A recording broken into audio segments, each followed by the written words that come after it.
Australia. I really don't know how to describe this track. It is a circle, and my oh my, speaking of squared circle, is the dirt late model world not in a fight for their lives? What is going, obviously Kyle Bronson's a big star, but Devin Moran, Bobby Pierce, these are some pretty big, heavy hit marquee scale of things with the whole tire situation. Now, Diddings there's questions everywhere, it seems like, in this dirt late model industry. But if you watch Kenny Wallace and Brian Carter's little interview, it was pretty convincing on what happened there. But once again, I don't know if some people missed my point, but I wasn't necessarily saying that, Bobby Pierce was cheating or all three of these guys were cheating. But I just got to say, I'm not lying when I say there are shops out there who prey upon people in their competitive nature. For a case in point, a lot of people are, saying, it takes necessarily to try as hard to dope. You can do them very quickly, but, they know who the guys are. They know what they're walking around. They know who sells the dope. There are shops out there that are somewhat taking the workload off of a lot of major teams. And I'm not naming names because to name names, you technically have to have your facts right. That's the problem here, is that you got to have facts. And the only ones who can actually turn these people in are the customers of these dealers who are out there actually doing this stuff. The only ones that are actually going to be able to stop these shops from pulling this stuff off are the people who pay these shops to get their tires done. And then when they get their tires popped, they have to say, okay, well, here's the shop I got my stuff done at. And until somebody does that, you can't literally name names. It's one of those things that is true, but you have to prove in court to actually get it done. And the only way you can prove in court to do that, but a tire, there's special little wands. Now, something I did think was good with Brian Carter is that he talked about how they self-test the tires and dope tires and different substances, simple greens, different things with Blue Ridge to kind of audit their testing system and their, authenticity to fail or to pop a tire or to pass a tire or to, kind of, once again, audit the Blue Ridge lab. And I think they do a decent job. Is there mistakes? I'm sure there is. I really don't think the McFadden deal last year was 100% accurate. This is a little bit different. It is a super late model world. I think tire doping is a little more prevalent in the late model world, and that's because the competition level is a little bit higher than the sprint car world. There's a lot more people out there trying to get a little bit of a competitive edge because y'all are on 4-bar suspension. Y'all are not on solid rear axles. Y'all are actually having to, do a little bit more. Solid rear axle is not the best way to say it, but y'all are not on a bar system. Like we're on portion bars in sprint car racing. So you need every competitive advantage you need because the right foot ain't always doing it. You can that late model that you're in, you're pretty much stuck in that sumbitch if it ain't going right. So you need every little bit of an advantage that you can get. And then outside of all that, who's right, who's wrong? I heard Justin Fager did a really good show. I plan on listening to it on this plane flight that I'm about to do from Sydney to the Gold Coast.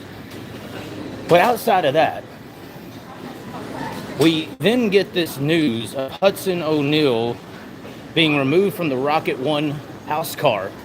And I believe they're second right now in Lucas Oil points. They had a great Florida opening little stretch there. And it's like, hold on. Why? I'm about to get in trouble, maybe. I'm about to get in trouble. Hold on, I'm walking around people. We got to get off to the side where people ain't really located or something. We got to get off to the corner here because I'm going to get in trouble with what I got to say about this. Hold on. Toby Estates, by the way. Lady there said she just made her first ever half full, so half caffeinated, half decaf. Half a bullet. Is there such a thing as half a bullet? I don't know, because shots are about to get fired. Hold on, I'm working my way over here. Sydney, Australia in the background, ladies and gentlemen. Yeah, there's some palm trees over there. It's a little bit tropical. But let me say this.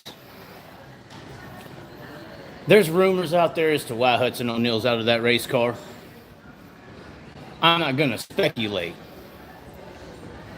But I will say this. We had an issue here recently with Kendra Jacobs in the High Limit Series where somebody emailed her and called her a fucking hoe. And that was very disrespectful, very mean, very cruel.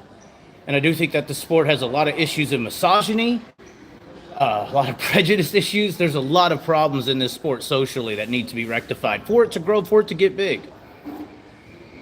And then on the other side of this situation, when it comes to male-female interaction, we got a whole nother slew of issues. Now, there's a couple of things that have happened in the sprint car world here recently that I've got to know about that I don't really in particular like. Obviously, we've documented some sunsets here in the recent years with some law firms, but at the end of the day, that's not the only mallet that's getting landed. Okay, so there's a lot of guys out here that are doing some pretty shady shit that is not respectable. But in the same light, this is what I would say. They world on their wives, on their girlfriends, on their boyfriends too. They got some of those as well. You know, they're saying yes, saying no. These people ain't forcing themselves onto them, so they inherit a certain form of responsibility. I think that women in today's society have a little bit of a social privilege, in a sense, to get the excuse in situations like this, and all the blame being laid onto the male of the scenario. Now, once again, I don't know the ins and outs, and I'm sort of not even talking about this Hudson O'Neal situation in this particular fashion. I'm talking about a lot of things. I'm so damn good, or glad I got the coffee instead of the cider. It's noon over here in Australia right now, but it is 5 o'clock somewhere. But I think it's time for a lot of people to wake the fuck up. I don't know what happened. It's sounding really bad. Everybody's saying this, that, and the other. It's sounding like Hudson did something behind the scenes with somebody's old gal. Well, guess what? The old gal was supposed to be in love with you, not Hudson. So how about we start giving responsibilities, since everybody wants to be equal? Let's give equal responsibility and you know, not leisure, but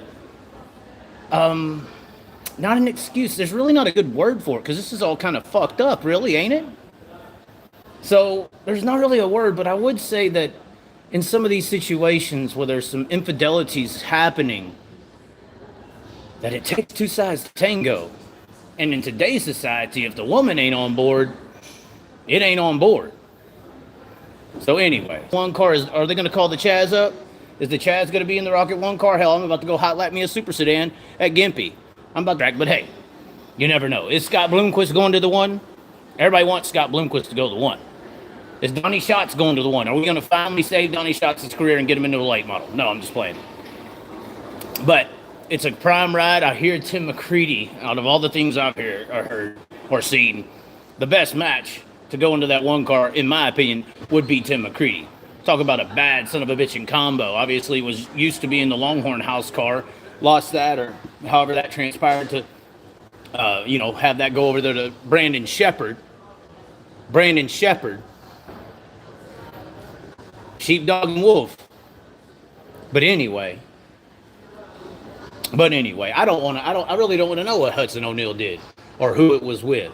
I just hope that as much as his ass is getting punished and destroyed and deteriorated, that this woman, if this is the scenario, that the other part of the one that enabled this to happen is equally getting punished and their life is getting equally destroyed as well. Because they need to bear some responsibility in their actions. Obviously, I saw a lot of people saying, guys get called this and that all the time. She shouldn't have made it a deal, just kind of put your work boots on. But the sport has a lot of misogynistic issues that need to be addressed. Big time. Womanization is like right next to your beer cup half the time in this dirt track racing audience. So anyway, I think that there's a point to be made there, but I also think that there should be some kind of wherewithal to the entire scenario. Anyways, my buzzer's buzzing. I got to go pick up breakfast. I'm about to get on this airplane to the Gold Coast. See you at Lismore, the squared circle tonight. And hopefully what's ever happening there with Hudson O'Neal, it gets rectified. And he ain't the only one getting his rectum-ified, if you know what I'm saying. Anyways, thanks for tuning in, ladies and gentlemen.